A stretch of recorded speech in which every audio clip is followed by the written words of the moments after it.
अब एक gold medallist लड़की सेलेक्ट कर ली एक आईआईटीएन ने, और उसको लगा कि मैं बहुत अच्छी इंस्टीट्यूट से पढ़ा हुआ हूँ, तो मुझे भी एक बहुत अच्छी पढ़ी लिखी लड़की चाहिए।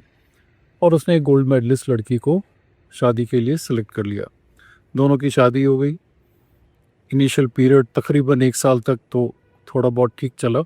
उसके बाद उसको प्रॉब्लम आनी शुरू हो गई।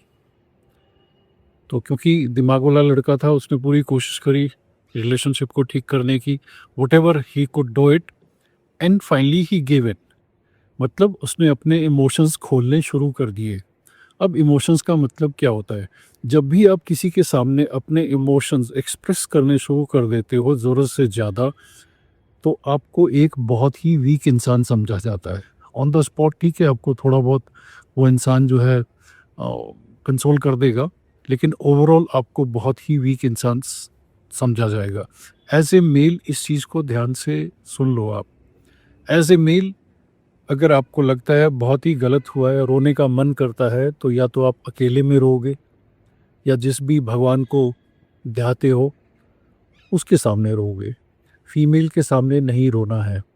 फीमेल के सामने अगर आपने रोना शुरू कर दिया, चाहे वो कोई भी फीमेल हो, तो finally you will be taken as a weak personality.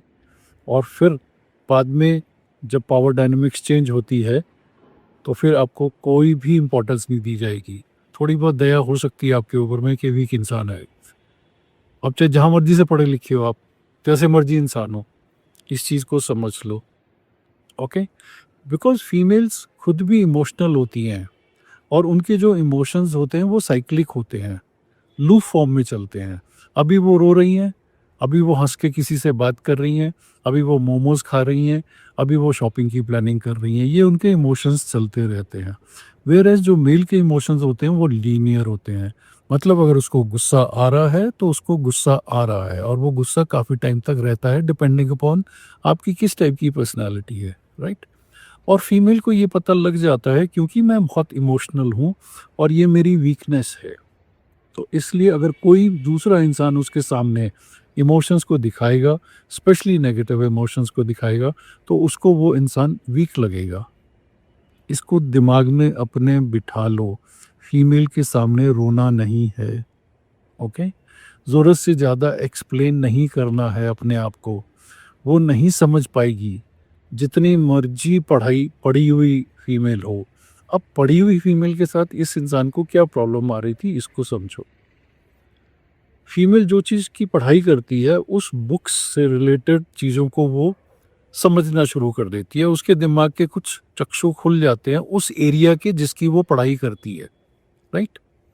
थोड़े टाइम के बाद में जब वो पढ़ाई का कोई ज़्यादा उसको फ़ायदा नहीं होता है, इन ए सेंस कि उसको अगर एक नौकरी चाहिए थी, उसने आईटी की पढ़ाई करी है, जो भी करी, उसको वो नौकरी मिल गई।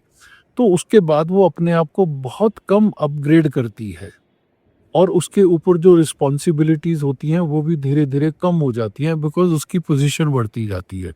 अब इस चीज़ को अच्छे से समझ जाओ, तब आपको पता लग जाएगा कि आपका रिलेशनशिप क्यों गड़बड़ाता है। एक फीमेल ने बहुत अच्छे से पढ़ाई करी, गोल्ड मेडलिस्ट बन गई वो, ठीक है?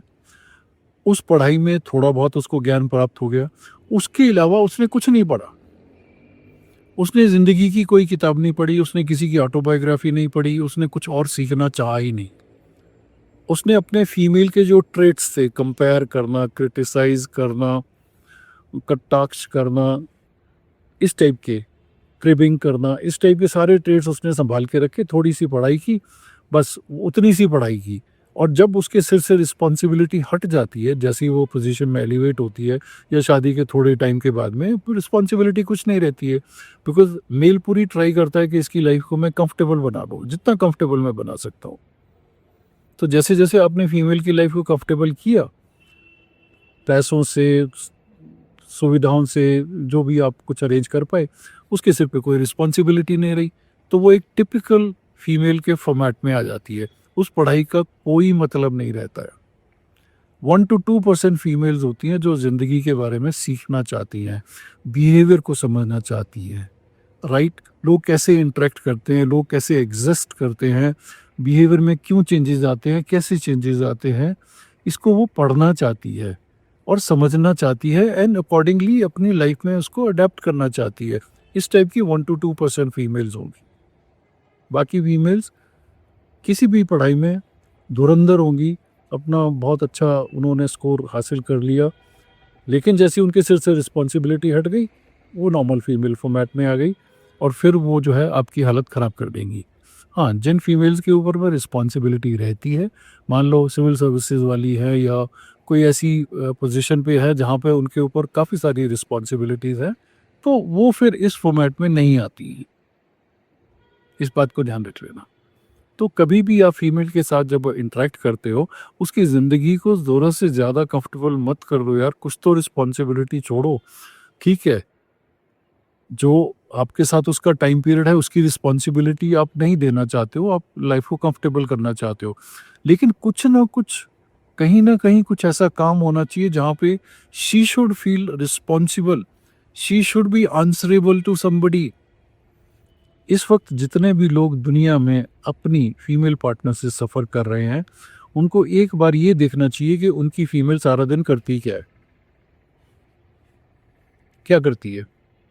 कुछ नहीं करती है। मेबी कुछ खाना बनाती हैं, 4-5 घंटे फिर टीवी कोई ना कोई वेब सीरीज़ पकड़ लेती है। आजकल तो कोरियन और पता नहीं तुर्की वाली कहाँ-कहाँ से वो पकड़ लेंगी, okay?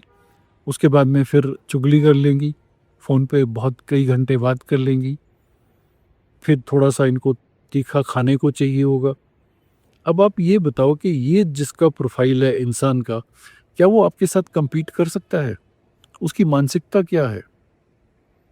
Do you think she deserve to be taken care of to the extent जो आपने की है? And is she ready to change? No. उसको लगता है बस मैं एक जगह पे पहुंच गई हूँ, मैंने एक पढ़ाई की थी, उसके बाद तो मैंने कुछ नहीं पढ़ा और उस पढ़ाई का भी मैंने ज़्यादा इस्तेमाल नहीं किया और अब मैं मालकिन हूँ। भैया अब तुम कौन हो? थोड़ा सा रिलेशनशिप की गहराइयों में चले जाओ, नहीं तो आपकी मेहनत जो है बेकार हो जाएगी। आपकी ज़िंदगी को वो फीमेल सबोटाज कर देगी, बहुत मुश्किल हो जाएगी जैसे जैसे टाइम पीरियड बढ़ेगा। Okay, take care, it's your life.